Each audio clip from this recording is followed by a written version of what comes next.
comme moi, ils sont très tout comme moi.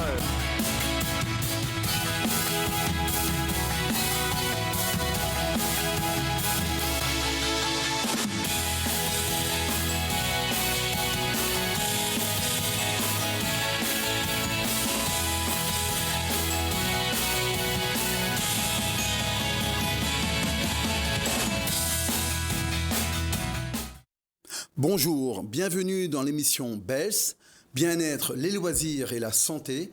Nous accueillons aujourd'hui sur ce plateau des gens qui vont nous parler de la femme. Effectivement, au mois de mars, nous allons dédier l'émission dans ce sens-là. Nous accueillons d'abord nos chroniqueuses habituelles, Madame Cuche. Bonjour. Notre psychologue que vous connaissez déjà, notre enseignante en activité physique adaptée, Emeline Lode. Bonjour. Et bien sûr, sur notre plateau, nous accueillons encore des invités de haute qualité. Nous avons aujourd'hui le plaisir d'avoir Florence Boyer. Bonjour. Florence Boyer qui va nous parler de Kaniki, qui interroge la femme, les enfants, ces enfants déportés du côté de la Creuse. Donc un retour dans l'histoire. Et pour l'accompagner, nous avons Denetem Touam Bona, j'ai bien prononcé ? Oui, c'est très bien. Bonjour. Alors, Denetem qui est donc philosophe et qui a largement contribué à la suite de cette histoire puisqu'il a contribué à l'écriture, à interroger toutes ces problématiques.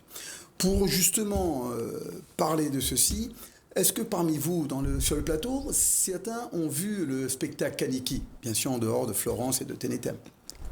Alors, moi, j'ai pas eu la chance de voir le nouveau spectacle, mais j'ai eu la chance il y a quelques années de travailler avec Florence, donc un peu par hasard, avec mon groupe d'amis, en fait, on passait notre temps à la Cité des Arts, et c'est là où on a croisé le chemin de Florence et où j'ai eu l'opportunité de participer à ce spectacle. Tu y as participé, mais participé comment? C'est-à-dire que... J'ai été danseuse, donc à l'époque, je dansais déjà un petit peu. Mais c'est vrai que quand je venais, c'était plutôt pour regarder mes amis danser jusqu'à que Florence me propose moi-même de participer. Et j'ai accroché tout de suite, donc j'ai continué l'aventure avec elle. Encore des talents cachés pour notre enseignante en activité physique adaptée. Je rappelle qu'elle a fait les STAPS et c'est normal qu'elle touche à plusieurs activités. Et vous, Madame Cuche? Et oui, moi aussi. J'ai eu la chance de voir le spectacle Kaniki au musée Stella Matutina.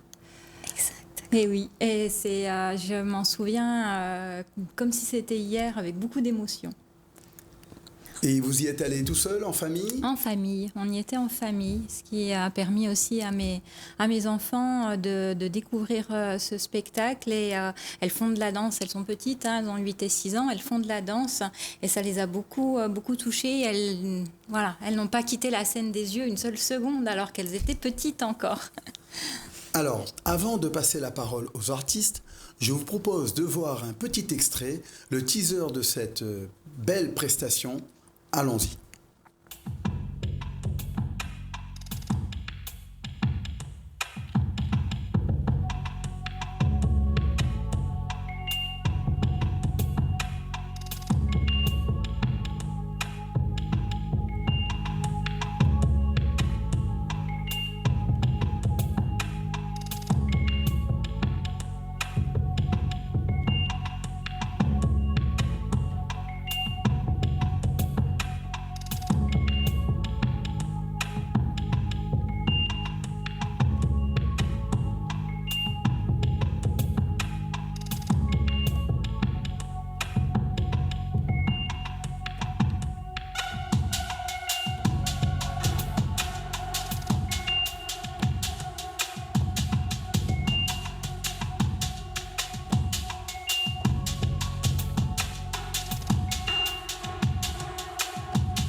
En voyant ces images, l'émotion me revient. Effectivement, je vous fais une confidence, Florence, c'est la première fois devant un spectacle de danse que j'ai pleuré. Et effectivement, j'ai eu l'occasion de le voir 2 fois, et notamment une fois avec des élèves dans un lycée professionnel, et l'un d'eux disait à la fin du spectacle, « Monsieur, moi, je n'ai jamais été à aucune pièce de théâtre, à aucune pièce de danse ou autre, et c'est beau. » Et avec ces mots, il exprimait totalement ce que c'est que là, à mon sens, provoquer de l'émotion. Et il n'y avait pas d'intellectuel à sa présence, mais il était présent dans le spectacle, il s'était tellement investi. Florence, racontez-nous un peu comment vous avez réussi à catalyser cette émotion chez les spectateurs. Alors, je ne sais pas toujours à quel point on catalyse ou pas les émotions des spectateurs. Donc là, tu m'apprends que toi, voilà, ça t'a donné beaucoup d'émotions et ça, je ne le savais pas. En tout cas, oui, c'est vrai quand les retours qu'on a sont aussi dans ce sens-là. Maintenant, parler d'une histoire qui s'est inspirée du réel, on se pose déjà d'abord la question de est-ce qu'on va réussir à transcrire, à donner à voir, à ressentir ce que ces enfants, ces familles ont ressenti dans l'arrachement, dans le déracinement et dans la déstructuration de ces familles. Donc c'était très compliqué pour moi au départ. Je me suis dit là, je m'avance sur un terrain où en fait on ne peut pas rivaliser, on ne peut pas emmener d'émotions aussi fortes que l'histoire en elle-même, la véritable histoire. Et du coup, j'étais aussi assez submergée par les émotions pendant plus d'1 semaine d'écriture à la Cité des Arts, justement, toute seule dans la salle, où je lisais les livres de plusieurs d'entre eux qui ont posé leur mémoire. Moi-même, j'étais en larmes, en fait, et je me disais comment je crée à partir de ça. Et du coup, je me suis laissée traverser, j'ai accueilli, et je me suis dit, en fait, moi, j'ai envie de sortir de cette émotion extrêmement lourde et triste. Oui, l'objectif n'est pas que de faire pleurer, mais c'est aussi de... Mais puis moi, j'avais envie de transcender ça, et surtout, il y a plein de ces enfants qui sont toujours en vie aujourd'hui, et heureusement d'ailleurs, parce qu'il y en a plein qui se sont suicidés, d'autres qui sont en hôpital psychiatrique. Et du coup, je me suis dit, je vais aller voir certains de ces enfants que je peux rencontrer, pour leur demander comment eux, ils s'en sont sortis, sur quoi ils se sont appuyés, quels ont été leurs appuis pour pouvoir rebondir dans la vie. Florence, justement, cette résilience que vous évoquez, on va interroger peut-être Madame Cuche. Oui, ça me parle beaucoup, bien sûr, évidemment. C'est vrai que moi, dans le spectacle, moi j'ai toujours mon regard de psychologue malgré tout, et c'était cette émotion qui nous traversait, moi, qui est venue me chercher en profondeur. Et effectivement, on ne sait jamais par rapport à l'artiste qu'est-ce qu'il a voulu vraiment faire passer. On ne sait que ce que nous on vit au moment où on ressent ces émotions-là. En tout cas, moi, ce dont je me souviens, c'est presque que ça allait chercher quelque chose de l'enfance, du côté de l'abandon, de la séparation. Donc, ça a touché juste, du coup. Et oui, rendre cet hommage-là, et puis questionner les capacités qu'on a en nous de résilience, parce que finalement, c'est ça, pour ceux qui aujourd'hui ont réussi à rebondir, ont pu avoir une vie de famille, ont pu se reconstruire, c'est qu'ils ont en eux cette capacité de résilience. Et en fait, on est tous différents face à ça. On n'a pas tous les mêmes capacités de résilience. C'est Boris Cyrulnik qui avait apporté ce concept-là en psychologie. Alors, là, on a le point de vue du psychologue, mais cela interroge toute la société, en fait. C'est un problème sociétal énorme. Comment on gère ces flux de population qui sont en souffrance? Le philosophe que nous avons là a certainement un avis.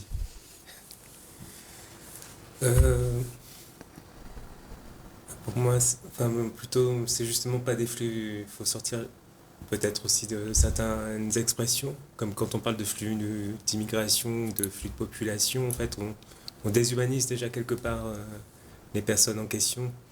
Et puis c'est pareil pour la gestion, en fait, qui envahit notre intimité, nos rapports sociaux, qui a un langage économique, en fait, quelque part. justement l'intérêt aussi d'un travail comme celui de Florence, enfin de l'art en général, c'est nous apprendre que les émotions, quelles qu'elles soient, il faut les vivre. On ne peut les convertir, les transfigurer que si on les vit et pas les chérir. Enfin, ça c'est mon point de vue en tout cas. Et justement, on a des éléments, enfin la ressource, c'est pas quelque chose de génétique, c'est aussi des transmissions qui se font sur des générations. Et ça passe par des cultures, des cosmologies. Et ce qui est intéressant dans le travail de Florence, c'est qu'elle met en lumière, elle met en valeur justement les puissances de réexistence qui sont dans la culture réunionnaise et qui se transcrivent essentiellement par exemple dans le Maloya ou dans le service cabaret qui ont permis en fait à des personnes, des humains qui ont été déshumanisés de toujours réinventer leur humanité, toujours rester debout. Justement, quand on parle de cette humanité, c'est le regard que chacun porte aussi sur l'autre, l'autre dans le passé, mais l'autre aussi à côté de nous. Je vous propose, après ces explications, de revoir une deuxième fois ce teaser, et portez-y attention, il y a déjà les germes de cette souffrance dans les mouvements. On va voir si elle vous touche comme elle m'a touché.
Pour la suite de cette émission, nous allons donc parler de ces souffrances au quotidien qui, celles-ci, sont beaucoup moins visibles encore.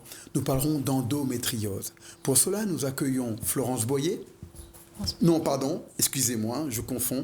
Élodie Boyer, voilà, j'étais avec Florence tout à l'heure, donc Élodie Boyer. Bonjour. Voilà, et nous avons aussi Anastasia, le neveu. Bonjour. Alors, l'endométriose, vous êtes directement concernée? Oui. Oui. Alors, qui prend la parole, qui nous raconte? Elodie, vas-y. Alors, moi, je suis concernée par l'endométriose depuis 2012, suite à des grosses douleurs depuis l'âge de mes 15 ans, et qu'on a posé le diagnostic enfin en 2012. Combien d'années après? 8 ans. 8-9 ans, comment? 8 ans de souffrance sans pouvoir poser des mots sur ces mots. Oui, c'est ça. C'est tu as mal, mais les douleurs sont dans ta tête. Oui, tu fais la comédie. Mais vous saviez que ce n'était pas la comédie. Vous renvoyez là l'image que les autres ont. Voilà, c'est ça. Et enfin, quand je suis tombée sur la bonne personne qui m'a écoutée, qui ne m'a pas jugée, qui m'a dit « Non, vous n'êtes pas folle, les douleurs sont bien réelles », je me suis dit « Enfin, ouf !»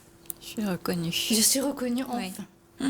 Ça a pris du temps, mais au moins, je sais que c'est ça. Bon, Madame le Cuche, diagnostic, mais c'est un discours que vous entendez souvent. Oui. Oui, j'ai déjà accompagné des femmes souffrant d'endométriose et c'est vraiment cette souffrance présente que les autres ne peuvent pas comprendre parce qu'ils n'ont aucune idée de ce que ça représente. Donc il y a la douleur, effectivement, qui est physique et ça entraîne par incompréhension, par non-reconnaissance, cette souffrance psychique de ne pas se sentir reconnu dans sa douleur. c'est ça. Et Vraiment, alors, c'est dur. Alors, donc, il y a une incompréhension.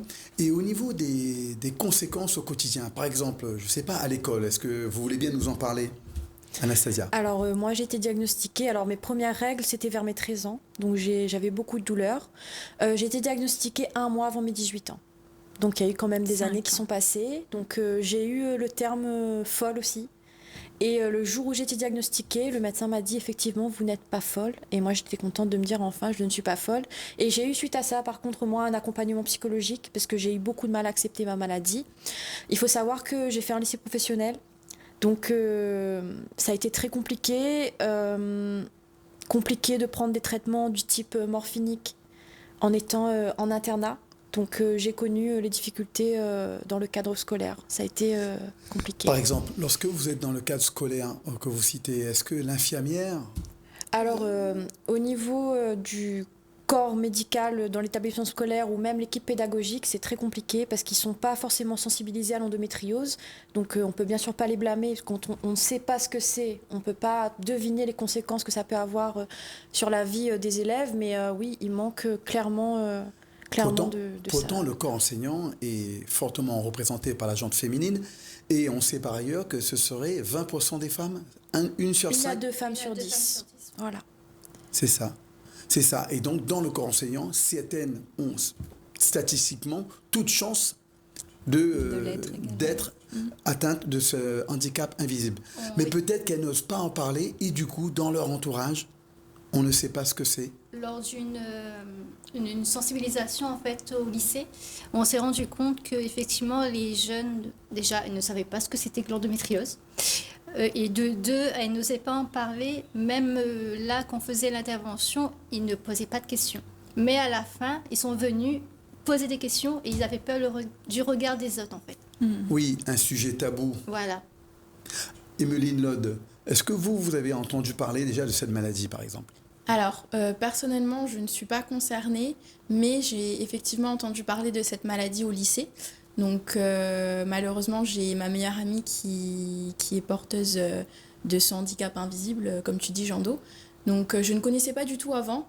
Et elle aussi, également, elle a pris des années avant d'être diagnostiquée. Donc, pareil, c'est des tu es folle, c'est dans ta tête, la famille ne comprend pas, les amis ne comprennent pas non plus. Et c'est vrai que l'accompagner, moi, en tant que meilleure amie, ça a été très important jusque l'année dernière où elle a eu son diagnostic. Alors, vous dites si bien, même la famille ne comprend pas. Il faut vraiment avoir une confiance en la personne pour lui accorder le bénéfice du doute, parce que ça ne se voit pas. Mais quelles sont les manifestations? Mais déjà, le souci, c'est que la famille ne comprend pas, mais c'est un problème qui est sociétal. En fait, la douleur pendant les règles de la femme, c'est ancré dans l'esprit de tout le monde. Ça fait mal, c'est normal. Alors qu'on banalise la douleur, une douleur qui Oui, n'est mais pas normale. Là, c'est une douleur bien au-delà de la douleur normale que certains acceptent déjà comme normale. Mais Moi, le je souci, c'est me que rappelle, pour jeune- démarquer cette douleur, ça reste compliqué parce que la plupart, moi, ma maman, j'ai eu mes premières règles, j'avais mal.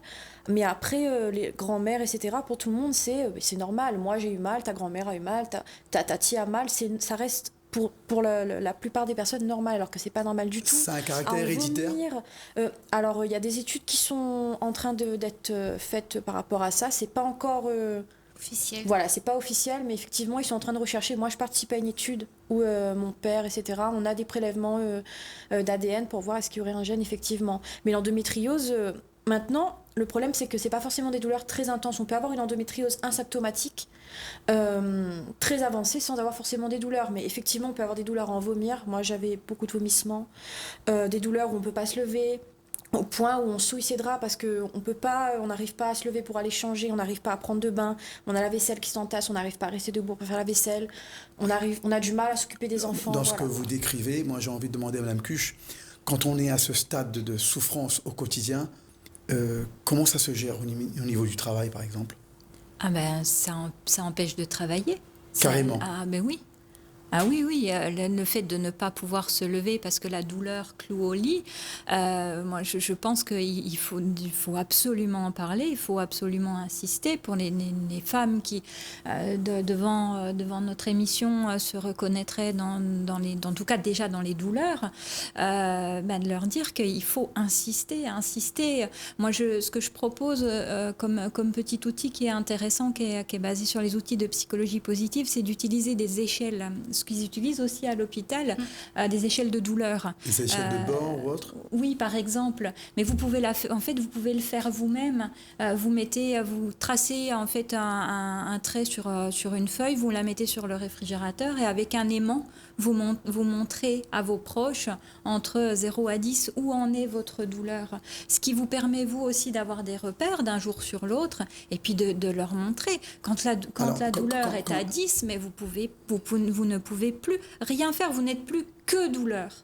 Et quand on n'est que douleur, est-ce que vous en connaissez qui ont dû arrêter de travailler, qui ont parfois eu des conséquences jusqu'à perdre un environnement, des proches qui croyaient que c'était du chiquet, c'était du cinéma, donc on en a marre de ces gens qui font du cinéma?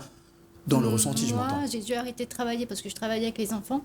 J'ai dû arrêter de travailler après mon opération en 2014. Et c'est vrai que j'aimais tellement travailler avec les enfants, mais c'était plus possible. Et là, j'ai eu ma fille en 2015 et c'est vrai que gérer le quotidien avec elle, la déposer à l'école ou les jours où je ne peux pas me déplacer, c'était compliqué. Mais j'ai eu la chance, moi, personnellement, d'avoir la famille qui m'accompagne, en fait. Mon mari, et je sais qu'il y a beaucoup de filles, en tout cas, qui ont dû arrêter de travailler, qui se sont séparées ou même divorcées par rapport à la maladie. Ah oui. Oui, effectivement, c'est très difficile pour nous, les hommes. Je ne représente pas tous les hommes, bien évidemment, mais quand j'étais jeune, la seule notion que j'entendais, moi, on parlait de règles douloureuses. Et comme l'a si bien dit Anastasia, certaines considéraient que c'était normal pour certaines femmes d'avoir des règles douloureuses, et voilà, on passait à autre chose. Et les garçons qui en entendaient parler, ils se disaient que pourquoi celle-là, elle peut faire natation et l'autre dit qu'elle ne peut pas, est-ce qu'elle n'exagère pas un peu? Oui. Et on était de bonne foi. J'ai eu la possibilité d'intervenir dans l'établissement scolaire avec Élodie.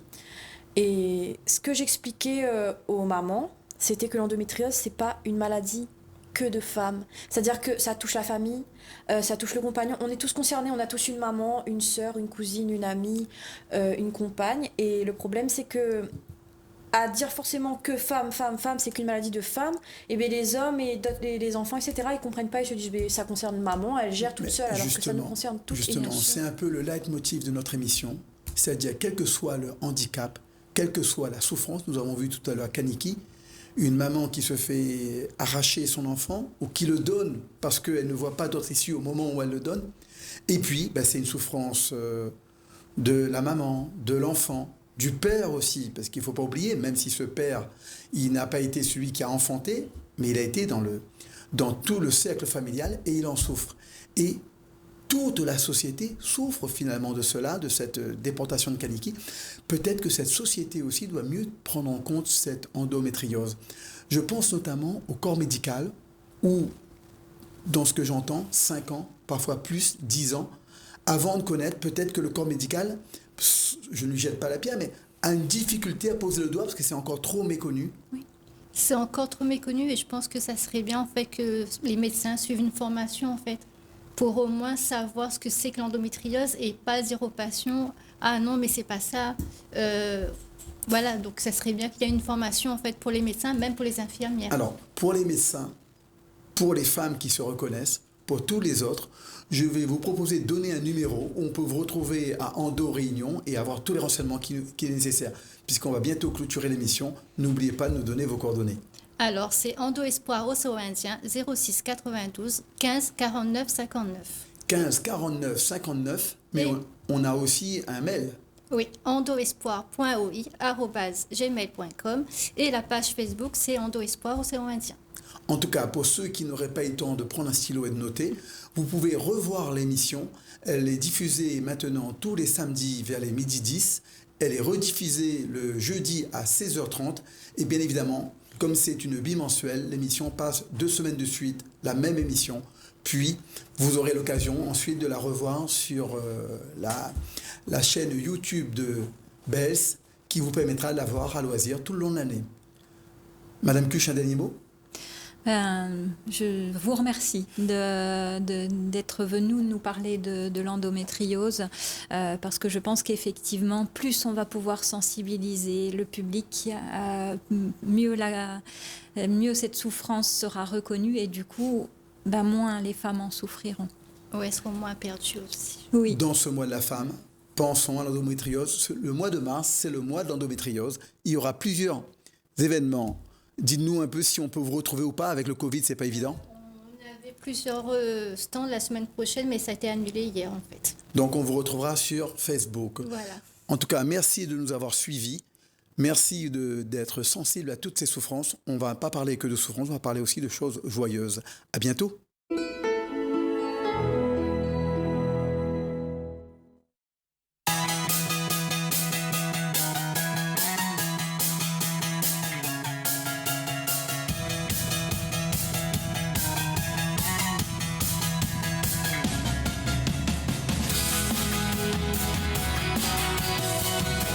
Différents, ils sont comme moi, ils sont traités comme moi.